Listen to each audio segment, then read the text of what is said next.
Chapter 13, A Notable Note.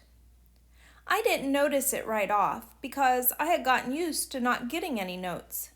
But something white and folded was definitely sticking up out of my locker mailbox. I must have stood and stared at it for a long time because Rebecca had to wave her hand in front of my face to get my attention. "Hey, Earth Day Meanne, you look like you just saw Helen's ghost." I pointed to the note. "Did you send me a note?" Rebecca shook her head. "Never leave a paper trail," she reminded me.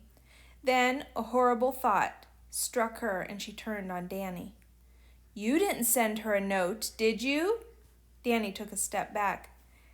"Hey, whoa! Send a note to a girl? No way!" Rebecca relaxed. If Danny had written me a note, I don't know which of us she would have killed first. "Who else would send me a note?" I asked.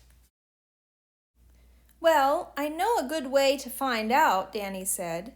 "You could, read it and find out."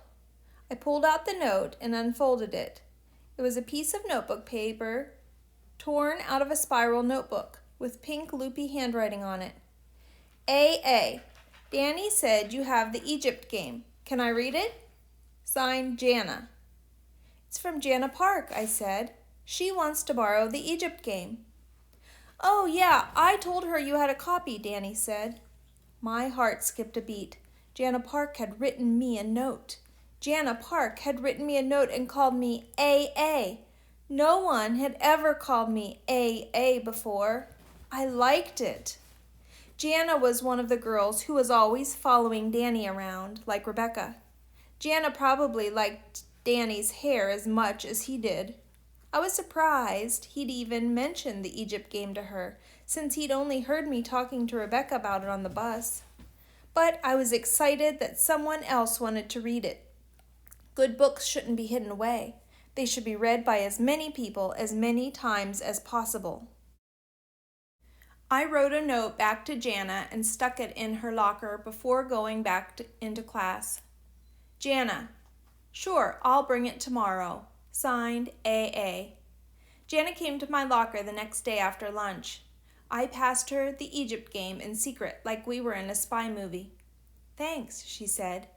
Then she stood there and didn't leave. "You're welcome," I said. She still didn't leave. "What is it?" I asked her. Jana looked around, then said quietly, "Do you have any of the other books? If I wanted to read any of them." Oh, yeah," I said. "I've got From the Mixed Up Files of Mrs. Basil E. Frankenweiler and Scary Stories to Tell in the Dark, but it is really, really scary. And Danny's got Wait Till Helen Comes, but he probably already told you that." "Oh," Jana said. "Is that all?" She looked in my locker as though the other books might be in there. She was disappointed, I could tell. And suddenly, the only thing I wanted in the world was to please her, because she had written me a note and called me AA. "Those are the only ones I have now," I told her. "But if there's another one you want to read, I can probably get it. I'm saving up." I ran through the titles in my head. "Is it Are You There, God? It's Me, Margaret." She shook her head, and I felt a little relieved. I was still a little afraid of that one. "Is it Harriet the Spy?" She shook her head. "Goosebumps?" "No." "Junie B?" "No." "Matilda?" "No." What else could it be? It couldn't be Captain Underpants. That only left... Oh, she wanted to read that one. Rebecca popped up beside us, and Jana and I jumped. "'Kay, thanks, bye," Jana said, and she hurried away. "What was all that about?" Rebecca asked.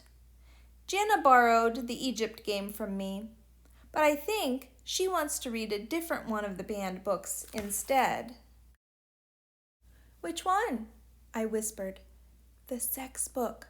It's perfectly normal." I grabbed a braid and held it close to my mouth. "But I can't buy that one." "That was on the list?" Rebecca said. "You don't have to buy that one. I've got it." My eyes went wide. She had a copy? "At your house?" I asked.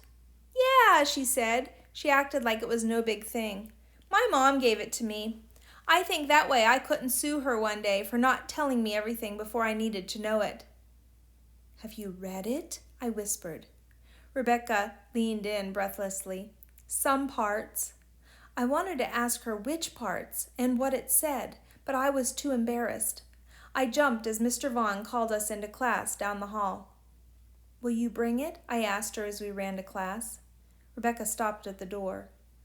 Okay, she said with a secret smile, and she threw open the door and ran inside.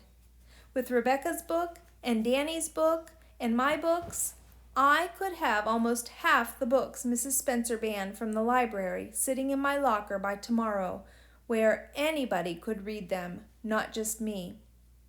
Which is when I got an even bigger idea than the one I had before.